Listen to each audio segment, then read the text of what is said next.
الحمد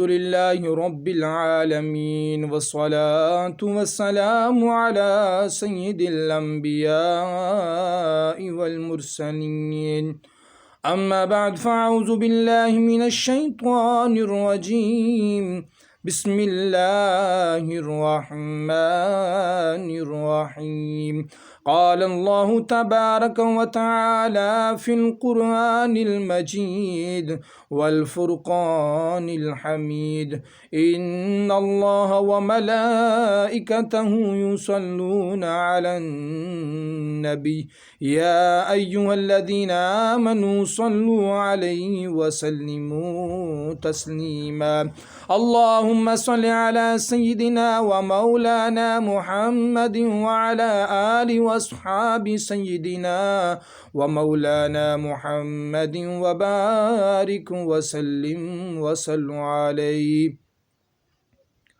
اخوت کا لفظ اخ سے مشتق ہے جس کے معنی بھائی کے ہیں، اس طرح اخوت کے معنی بھائی چارے کے ہیں۔ اخوت سے مراد تمام روح زمین کے مسلمانوں کا باہمی تعلق ہے جس کی بنیاد محبت اور خیر خواہی پر دستور ہے۔ اخوت اسلامی سے مراد امت مسلمہ کے افراد کا باہمی بھائی چارہ ہے۔ آج سے کئی سو سال قبل قبیلہ قریش کے ایک عظیم چشم و چراغ اور اللہ کے آخری پیغمبر رسول کریم صلی اللہ تعالی علیہ وآلہ وسلم نے اخوت یعنی بھائی چارے کی بنیاد رکھی۔ جہالت کے زمانے میں جہاں بھائی بھائی کے خون کا پیاسا تھا، نبی کریم صلی اللہ تعالی علیہ وآلہ وسلم نے خدائے واحد کا تصور پیش کیا اور انہیں جہالت کے اندھیرے سے نکال کر روشنی کی طرف لے آئے۔ ایک مسلمان کے لیے ضروری ہے کہ وہ اپنے بھائی کے لیے اچھی سوچ رکھے اور اسی طرح ہر طرح سے فائدے پہنچانے کی کوشش کرے۔ صحیح معنوں میں مسلمان کہلانے کا حقدار وہ ہے جو مخلوق خدا کو فائدہ پہنچائے، اس کے دکھ سکھ میں اس کا حامی و مددگار ہو۔ اخوت کی اہمیت بیان کرتے ہوئے فرمایا گیا، تو مومنوں کو باہم رحم کرنے اور باہم محبت کرنے اور باہم شفقت کرنے میں ایک جسم کی مانند دیکھے گا کہ جب ایک عضو بیمار ہو تو تمام جسم اس کی خاطر بے خوابی اور بخار میں اس کے ساتھ شریک ہوتا ہے۔ بھائی چارے کی سب سے بہترین مثال انصار مدینہ نے رسول کریم صلی اللہ تعالی علیہ وآلہ وسلم کے حکم کی تعمیل میں پیش کی۔ آپ صلی اللہ تعالی علیہ وآلہ وسلم نے مہاجرین مکہ اور انصار مدینہ کو ایک دوسرے کا بھائی بنا دیا۔ انصار مدینہ نے بھائی چارے کی ایسی مثال قائم کی جو آج تک بے مثل ہے۔ انصار اپنے مہاجرین بھائیوں کو اپنا سب کچھ دینے کے لیے تیار تھے۔ انصار مدینہ کا اپنے مہاجر بھائیوں سے محبت کا یہ عالم تھا کہ حضرت سعد انصاری رضی اللہ تعالی عنہ نے اپنے مہاجر بھائی عبد الرحمن بن عوف رضی اللہ تعالی عنہ سے مخاطب ہو کر کہا، میں مدینہ کے تمام مسلمانوں میں سب سے زیادہ امیر ہوں، میں نے تمہارے لیے اپنی آدھی دولت بچا رکھی ہے۔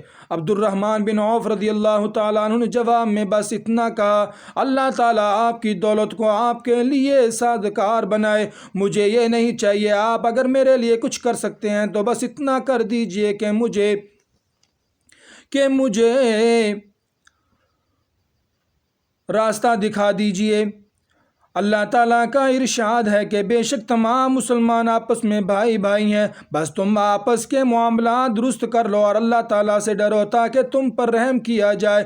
ایک اور جگہ ارشاد بانی کا مفہوم ہے، اللہ تعالیٰ کی رسی کو مضبوطی سے تھام رکھو اور آپس میں پھوٹ نہ ڈالو، اور اللہ کی نعمت کو یاد کرو، جب تم دشمن تھے تو اس نے تمہارے دل میں محبت ڈال دی اور تم ایک دوسرے کے بھائی بن گئے۔ مہاجرین مکہ اور انصار مدینہ کے بھائی چارے کی مثال دنیا کے تمام مسلمانوں کے لیے ایک عملی نمونہ ہے۔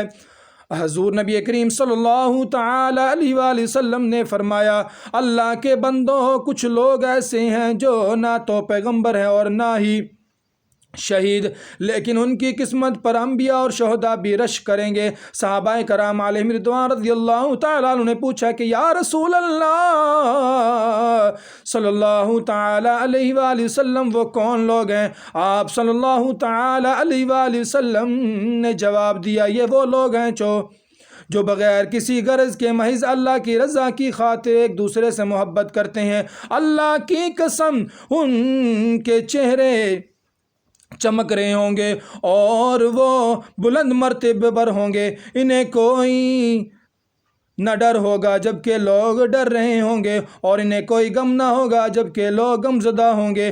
تمام مسلمان آپس میں بھائی بھائی ہیں اور دین اسلام میں کسی کے درمیان بھی امتیاز نہیں رکھا گیا۔ اسلامی تعلیمات کے مطابق تمام مسلمان برابر ہیں۔